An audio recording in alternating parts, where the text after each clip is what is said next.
It's time for the latest mga mare at pare.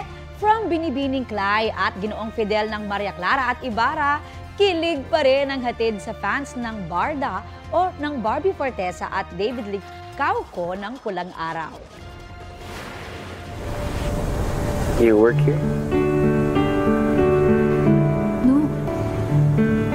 May I ask, what is your name? Hiroshi! After 10 years, reunited ang childhood friends na si Adelina de la Cruz, played by Barbie, at si Hiroshi, played by David, sa latest episode ng Kapuso family drama na Pulang Araw. Nagkausap sila sa labas ng negosyo ng pamilya ni Hiroshi. Hindi makapaniwala si Adelina na si Hiroshi na ang kaharap niya.